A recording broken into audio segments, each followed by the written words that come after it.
To look and to listen. Art, beauty, austerity, images, problems, space.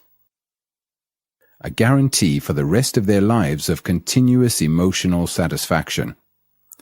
We have been inquiring into the nature of love and have come to a point, I think, which needs much greater penetration, a much greater awareness of the issue.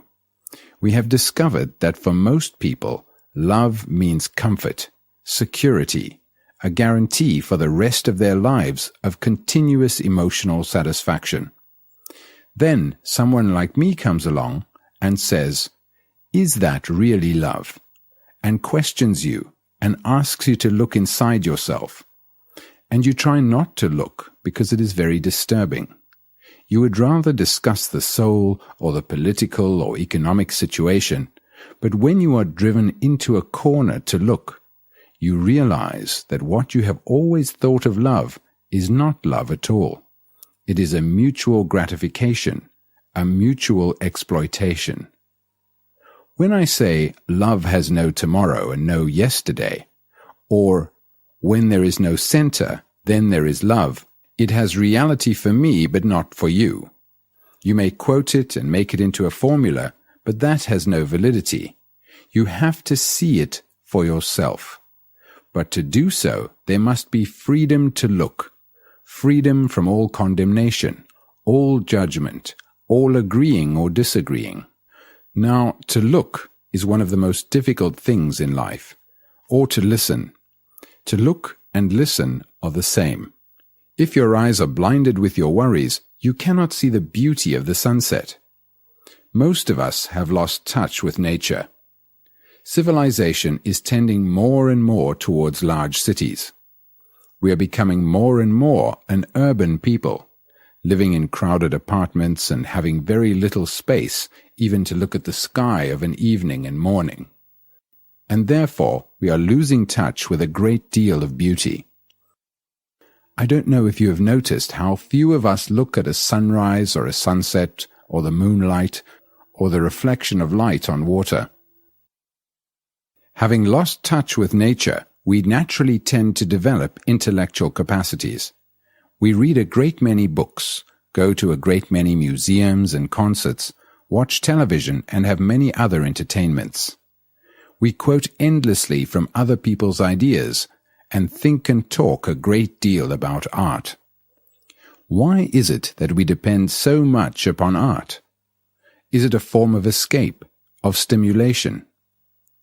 If you are directly in contact with nature, if you watch the movement of a bird on the wing, see the beauty of every movement of the sky, watch the shadows on the hills or the beauty on the face of another, do you think you will want to go to any museum to look at any picture?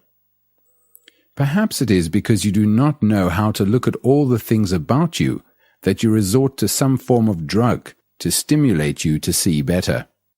There is a story of a religious teacher who used to talk every morning to his disciples. One morning he got onto the platform and was just about to begin when a little bird came and sat on the windowsill and began to sing, and sang away with full heart. Then it stopped and flew away, and the teacher said, "The sermon for this morning is over." It seems to me that one of our greatest difficulties is to see for ourselves really clearly, not only outward things, but inward life. When we say we see a tree or a flower or a person, do we actually see them? Or do we merely see the image that the Word has created? That is, when you look at a tree or a cloud of an evening full of light and delight, do you actually see it, not only with your eyes and intellectually, but totally, completely? Have you ever experimented with looking at an objective thing like a tree without any of the associations, any of the knowledge you have acquired about it, without any prejudice, any judgment, any words forming a screen between you and the tree and preventing you from seeing it as it actually is? Try it and see what actually takes place when you observe the tree with all your being, with the totality of your energy. In that intensity, you will find that there is no observer at all. There is only attention. It is when there is inattention that there is the observer and the observed. When you are looking at something with complete attention, there is no space for a conception, a formula, or a memory. This is important to understand because we are going into something which requires very careful investigation. It is only a mind that looks at a tree or the stars or the sparkling waters of a river with complete self-abandonment that knows what beauty is. And when we are actually seeing, we are in a state of love. We generally know beauty through comparison, or through what man has put together, which means that we attribute beauty to some object.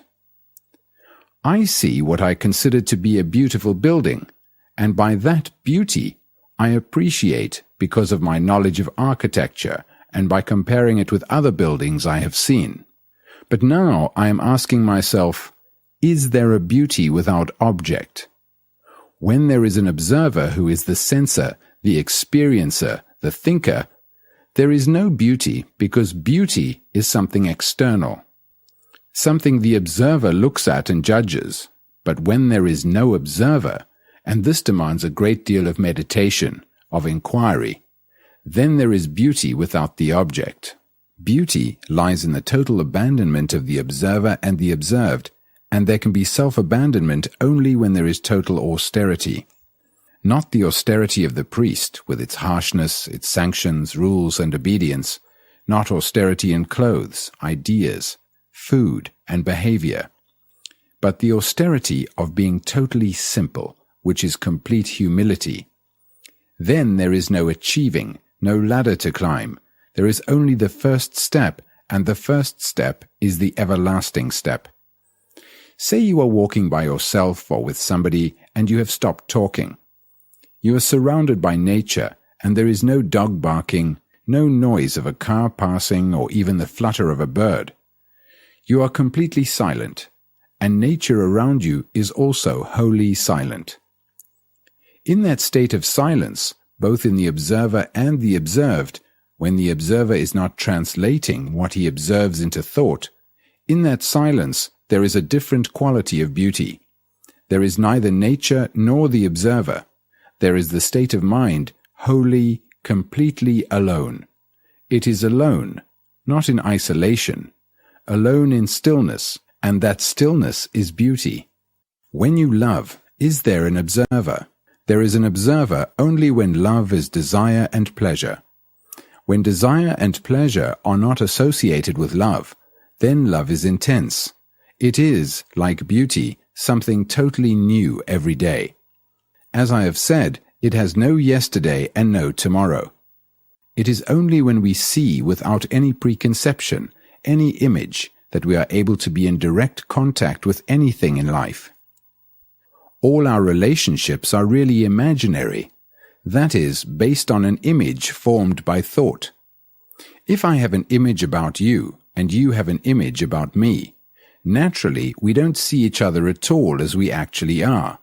What we see is the images which we have formed about each other, which prevent us from being in contact, and that is why our relationships go wrong. When I say I know you, I mean I knew you yesterday. I do not know you actually now. All I know is my image of you. That image is put together by what you have said in praise of me or to insult me. What you have done to me is put together by all the memories I have of you, and your image of me is put together in the same way. And it is those images which have relationship and which prevent us from really communing with each other. Two people who have lived together for a long time have an image of each other which prevents them from really being in a relationship. If we understand relationship, we can cooperate, but cooperation cannot possibly exist through images, through symbols, through ideological conceptions. Only when we understand the true relationship between each other is there a possibility of love, and love is denied when we have images.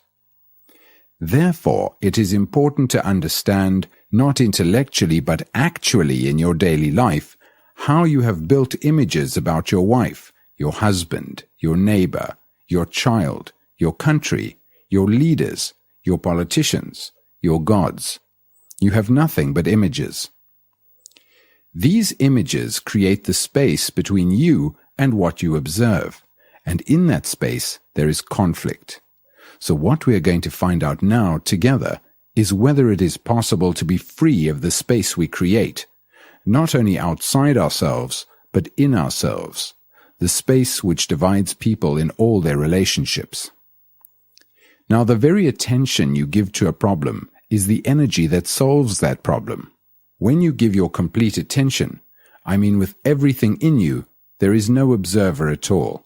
There is only the state of attention, which is total energy, and that total energy is the highest form of intelligence.